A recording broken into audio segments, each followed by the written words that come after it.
Good afternoon, Indian Newslink viewers and readers. We today have our dear friend Michael Wood, former minister. We are sitting at his office in Penrose, or Ellerslie as they call it. Good afternoon, Michael. It's always a pleasure to have you with us. And we thought we would ask you for your opinion. Budget is coming up in about exactly a week's time from today. Some announcements have been made. And what do you think will be the impact of the budget on cost of living crisis and issues that affect common New Zealanders? Well, the former US President Bill Clinton had an old saying, and his saying was, "It's the economy, stupid." Yep. In other words, the most important issues for people and households come back to the economy. How well is it doing? Are people getting a fair share of our economic performance? And that's a real challenge for New Zealand this year. We're in a recession. We are seeing unemployment increase quite dramatically, and the government's actions are making the recession longer and deeper than it needs to be. All of the cuts that they're making aren't just affecting public service workers, they're effectively taking demand and money out of the economy. And during a recession, you actually need a government to support the economy and support jobs, and we're seeing the opposite. So my fear at this budget is that we see reckless tax cuts that will increase the deficit, that will result in cuts to health, education, housing and other areas that are important. And we will see a budget that makes the economy worse this year and makes life harder for New Zealanders. I hope I'm surprised, but that's what all the signs are. But Michael, there are two things that come out of your comment just now. One is the National Party is saying that they have inherited all the problems of left by you as the previous government. And secondly, they say that tax cuts are important because people deserve relief, whereas your party, they say, believes in imposing more and more taxes. Is that the right approach? Is that the right thing to say? Well, I don't agree with that. This is a government that's got a majority in Parliament, and their job is to lead the country and make decisions. You can't keep going back and saying, well, the other guys did this some time ago. They're the ones who are in control now. They're the ones who are making decisions about what happens in New Zealand. In respect of tax cuts, the problem for the government is they're trying to have it all different ways.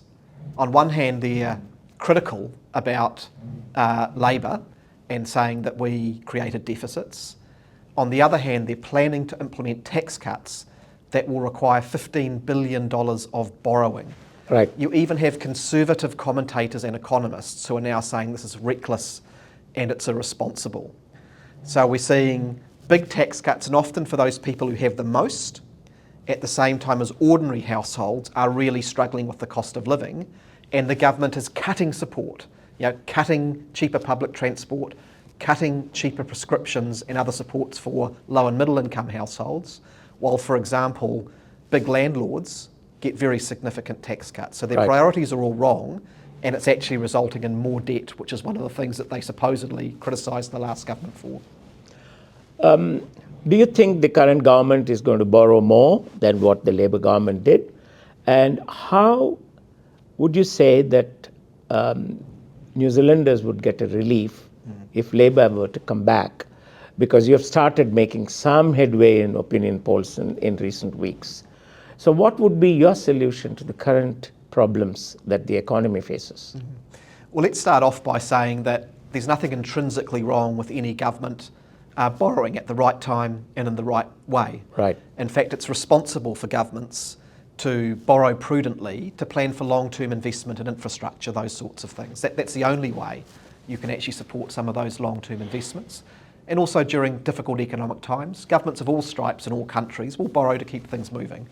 That's okay. It's a question of whether you're borrowing prudently and for the right things. The direct answer to your question, will this government borrow more than Labour would have, is yes. They are very specifically going to have to borrow, if they follow through on their promises, an additional $15 billion to fund the tax cuts that they said that they would deliver. $15 billion. That is a huge additional load, and it won't actually deliver much support to low and middle income households. It'll mainly benefit those who have the most already. Labor would refocus to make sure we have an economy that's supporting jobs for people, that's supporting better wages, and that we are providing relief to ordinary families. They're the ones who are finding it difficult at the moment. We don't need to give tax cuts to the mega landlords, which is what National's doing. This is one of the accusations levelled against Labour, that you keep on increasing minimum wages, which employers say they can't afford because they do not have the income enough to support, because you also believe in increased taxation. They say that you're trying to strangulate them from both sides. One side you increase wages, and the other side you increase taxation. I don't quite agree with that analysis. And of course, what Labor did, if you look at our last term, was to ensure that the minimum wage kept pace with the cost of living. Yep. Didn't actually go beyond that. So we kept minimum wage up with cost of living. If you don't do that, then actually that means that the lowest paid people actually go backwards. Okay, if you don't keep pace with inflation, they actually go backwards. So we think that's a pretty reasonable and moderate thing to be doing. And the other important aspect is this. When low and middle income households have a decent wage, Yep. What do they do with that wage?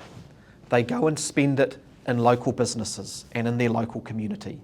And that is why actually the international evidence shows that you tend to have a better performing economy and lower unemployment when people have a decent minimum wage. What we're seeing with this government, who are making this recession longer and deeper, is that households are closing their wallets. And that's actually going to do much more harm to a local business than a moderate increase in the minimum wage. I suppose there can be arguments and counter-arguments on that. And let me now turn to two of the most important portfolios that you held, three of them rather, until the National Party came and took over. One was infrastructure, that was transport and various projects that you initiated. How is it different from the time that you were the Minister for Transport and Infrastructure? We've seen a very significant change, and it's a change which I don't think is going to be helpful to actually solve the problems that we have in transport. What are the problems we have? Well, in our bigger cities, we have chronic congestion. It's very frustrating for people to have to sit in their cars in traffic jams. It's a major impediment to economic productivity. And because so many people are dependent on their cars, we have a lot of carbon pollution from our transport system. The steps that we were taking, particularly in our bigger cities, was about giving people more choices, primarily through investment in better public transport. And that means that people have got more choices. If you go to the best, most efficient, functional cities around the world, you can get most of the places you need to go to with high quality public transport. That was the kind of investment we were making. Things like the Eastern Busway, light rail, the CRL, light rail for Wellington, those sorts of projects. And they're long-term projects. They take a while, but they make life better and improve those things. What we have with National is a complete reversion. They have cut the funding for most of those things, and they're investing now in a relatively small number of very big, very expensive regional roads that actually won't fix most of those problems. So I think we've seen a real backwards move in transport policy, and it's going to make those problems that we experience in transport much worse, particularly in our larger cities. So I'm really concerned about that. If you look at things like the Auckland Council's long-term plan that they've just announced, the council wants more investment in public transport. Right. The government's transport budget actually cuts public transport investment by $1.5 billion. So they're not listening to Auckland, they're not listening to local communities. So which means if you come to power in 2026, would you go back to your plans? And what I'm trying to ask or say is that how long will people, let's say Aucklanders, in the case of Auckland transportation systems, go forward and backward because of change in government? Because when you come back, you will certainly reintroduce your infrastructure plans. Am I right? Well, of course, we'll introduce policies that we think are the best for the country. But what you're getting to is a bit of a problem that we do have in infrastructure, which is that ideally what you want to get to is a long-term vision and plan that you're consistent with in terms of delivering. That means you make progress for the communities that you serve, and it means that the infrastructure sector can make sure that it's got the resources, the people, the skills to deliver according to that plan. Whereas if big projects start and stop and start and stop, it makes that much That's more the difficult. problem, Michael. You see, if you take Sydney and Melbourne, for instance, even those cities undergo changes in government between Labor and non-Labor governments in Australia. But they have, each city, Sydney and Melbourne, has committed to spending something like 250 billion Australian dollars each on just rail transport over the next 50 years. So which means the Australians can be assured of good transport system no matter which government comes in. Is it not possible for us to have a similar arrangement here? That is what I would like us to achieve. And I would say two things about this. One thing that Labor did was to establish the Infrastructure Commission. Yep. And the purpose of the Infrastructure Commission is to have a clear 30-year plan for how we develop infrastructure, whether it's transport or other key public infrastructure. So that was one of the things that we did to try and make a change there. We did also try to work with the National Party. So when I was a Transport Minister, for example, I wrote to Christopher Luxon when he was an Associate Transport Spokesperson and said, will you work with us on an agreed plan for mass rapid transit in Auckland? He didn't even bother to reply. We wrote to them and said, will you work with us on congestion charging in our bigger cities and developing a sustainable plan that we both agree to? They pulled out of that. So Labor is up for having a sensible political consensus in these areas, but the other side's got to play. The difference with Australia is that in Australia you have the Conservative Party, which is not allergic to public transport. The Conservative Party's there, the Liberal Party is still willing to invest in rail and public transport. The problem we have in New Zealand is that the National Party has some sort of weird ideological aversion to investing in rail and public transport. And so it's difficult to get a consensus under those conditions. We'll keep trying, but you've got to have the other party at the table. Basic stuff like the Inter-Islander ferry. We are now seriously at risk of not having a connection between our North and South Islands because of National's handling of this issue. You need consensus on those sorts of things. I hope to get Simeon Brown sometime for a discussion with you, which we will do hopefully soon. Coming to immigration, you have been accused of having introduced the accreditation scheme, which was faulty and which became a fraudulent scheme, and therefore it had to be tweaked. What is your response to that, Michael? Well, the Accredited Employer Work Visa Scheme is, of course, still the scheme that is in place. And the government hasn't actually said that they will replace it. Whatever visa system you have, you're constantly reviewing and tweaking. And I think that some of the changes that the government has made to AEWV are positive and some are not. You've got to actually look at the evidence. If there's a suggestion that migrant exploitation started when that scheme came in place, then that is complete rubbish. Unfortunately in New Zealand and every other country, we have always had this issue of migrant exploitation in our system. One of the reasons it's become more evident is because it was the Labor government that put in place a migrant exploitation visa. So that if workers were being exploited, they were able to raise that issue and receive a visa to stay in New Zealand. The problem we had before that point is that if a worker raised an issue of migrant exploitation, they generally then got deported because there was no longer any valid visa. So you have now had more visibility of migrant exploitation issues because Labor has been supporting those workers. So I don't accept that it's suddenly Michael, I think people generally accept that the way you operated the visa system was a good relief for most businesses as well. And then by opening up the country, you brought in at a crucial time the requisite labor. But the problem was, or rather continues perhaps, is one, when Andrew Little became the Minister for Immigration, the system collapsed, and two, Immigration New Zealand was deliberately delaying visas for some people. This is the charge we hear from the community. I don't know whether it's true or not. But the problem of immigration persists. People are not getting visas properly. Visitor visas are being delayed enormously. So the purpose for applying for a visitor visa is lost. People want to come for a certain occasion. It takes months for them to do it. But do you think you have a way, considering that you might be able to return and then perhaps take over this portfolio of immigration? How exactly do you think you can fix it for a considerable period of time? Well, this is what you have spoken about as one of the tensions that we face in immigration policy, whichever government is. On one hand, you get criticism, and there has been criticism, that maybe the system was not tight enough, that there should have been greater scrutiny of applications for people coming to work to make sure you reduce exploitation. If you do that, that will take more time and slow down the process. On the other hand, when the immigration system does take some time to run checks and balances and check that what people are saying is true on their visas and that kind of thing, there will be criticism for that as well. And so there is always a tension, and you have to find an appropriate balance within the system. Now, what I'd say with that visitor visa issue is this. It was very slow post-COVID, and that was when the system was just starting again after it had been frozen for 2 years. Under Labor, we put a huge amount more resource into that system. More people sitting there being able to process applications. And during our term in government, we actually made significant improvements in terms of the time that it took to process those visas. And the stats are all public, they're all published on the Immigration New Zealand website. We made real progress.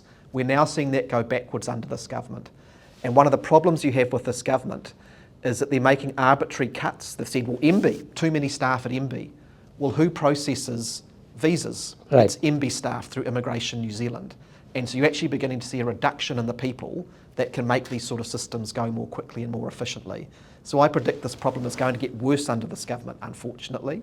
Labor's approach will be to make sure that we properly resource these areas and to continuously work to try and make sure that we get the balance right for people. And I'm confident that we can do much better than this government is in this area. I don't think it will come as a surprise if I were to tell you that our communities, at least our leadership, they believe that Michael Wood was the best immigration minister in a very long time, because you eased up and you listened to the businesses. That was one of the finest attributes that are given to you. Now, coming to the other important portfolio that you held, workplace relations and safety. My submission to you, Michael, is that today, whilst employers, there is a lot of cases of exploitation, you'll agree with us and with everybody else that it's a small percentage of people who exploit migrant labor, or for that matter, any labor.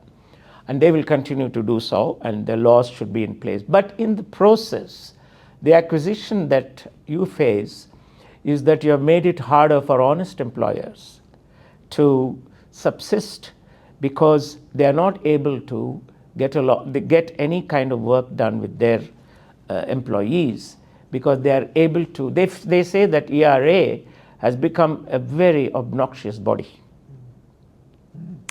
I'd say two things about that. Well, a few things. The first is that you're right, that the vast majority of employers are focused on running good businesses and treating their staff with respect. And that's a really positive thing. And you want to foster an environment where you support that to happen, and you don't have impediments to people getting about their lawful business. And of course, under Labor, one of the bits of evidence we have is, well, what was happening with unemployment. Because if it really is true that Labor was making it really hard for businesses to operate and employ people, then unemployment would be high. In fact, the opposite was true. We had unemployment down to the lowest levels in nearly 40 years under a Labor government. So while there's always room for improvement and reflection, I think the argument that Labor was somehow stifling or making it difficult for businesses is just not sustained by those facts. Now, it's always important that in any system, particularly employment relations, you do have an ability for people to raise issues, grievances, work through problems that they have. And that's what the Employment Relations Authority is there for. And of course, it's been an institution that's been there since 2000, so through successive national and Labor governments, it's been in place. It's a judicially independent organisation from government. The officers of the ERA have a warrant from the Governor-General. There's no government interference in how they operate. So it's effectively a neutral organisation that people can go to, but have their arguments heard out. Now, my belief is that actually the best thing with any employment situation is that you resolve things at the lowest level possible. I would actually like to see us do much more in the employment system to support employers, employees and unions to do that. Before you have to get to the ERA or the court, it's best if you can resolve it at a lower level. And I think we could be putting much more focus and resource into that. Again, we have a problem there at the moment. The mediation services, which people go to before the ERA to try and resolve things more informally, is currently being cut back by the government. That makes it more likely that employers and employees will end up at the ERA and the courts. But I still believe that there is a need for dialogue, a tripartite dialogue, if you like, so that the line of least resistance is employed. And there has to be a happy combination of employer-employee relations, employer-employee and government relations, and lastly, the ERA aspect. Right now, employers are petrified to even think of having a session with ERA because they say that it'll all end up against them. This is the impression that people have. So I suppose you need to have a policy change or a revisit to see how it can be made more equitable if it is not equitable. That's something that you need to see. Well, of course, any institution like that, you do want to see it manage things in an equitable way. Periodically, the ERA does publish the outcomes from their hearings. Yeah. And I think it might be one where people are a bit surprised it doesn't always go in favour of the employee. It sometimes does, and it sometimes goes in favour of the employer. But often people going into these things, it is, if you're particularly a small employer, or a small employee actually, Right. going into a proceeding like that is quite intimidating. It does take a lot of time. If you're getting legal advice, it takes money. You don't know what the outcome might be. So I can appreciate that it's difficult and challenging. That's why, as I say, my focus, and I think there is room for reform here, would be what can we do to support getting good resolutions to employment problems much earlier than that point, before you have to go there and spend that money and that time and have those worries. That would be better for everyone, whether you're the employer or whether you're a worker. Now that you're a member of the Labour Council, what do you call that, National Council? The Labour Policy Council. Well, Labour Policy. It's quite an important, perhaps the most important body of the National Party. Do you have time to reflect on the policies that you have been engaged when you were in government for 6 years? And have you started thinking about how to revitalize them for your 2026 campaign? Yes, we're very involved in that process at the moment. I think one of the very helpful things that Chris Hipkins said after the election, he acknowledged that we lost badly at the last election. And so he said that we start from a blank slate. We always have our values as the Labour Party, and they will never ever change. The core belief that we have in the equality of all people, fair treatment for people, everyone having a voice in an inclusive society. But your policies need to adapt to the time and the issues that are pressing for people and relevant for people. So that's a process we're into now. Yes, there is some reflection on what worked and didn't work while we were in government, but primarily we're at the start of a process of looking forward and saying, what do we need to offer New Zealand in 2026 to be able to win back people's support?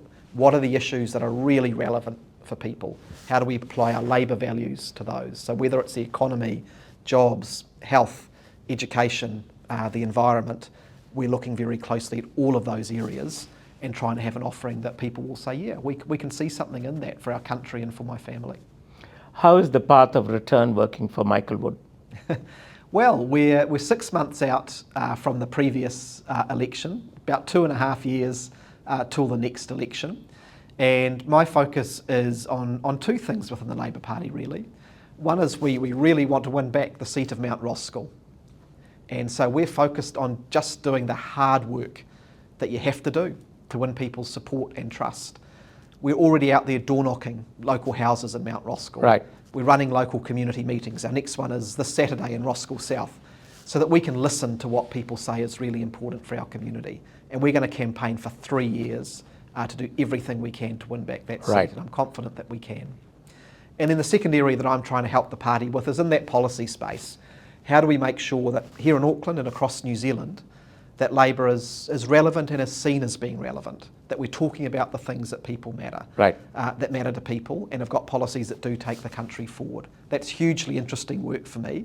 And what we're doing as a Labor Party is not just talking to ourselves, we're actually trying to face outwards, talking to people, whether it's people in business and different sectors, about where they think that we should be headed and what they think the problems and issues are that are relevant. So I'm really enjoying that at the moment.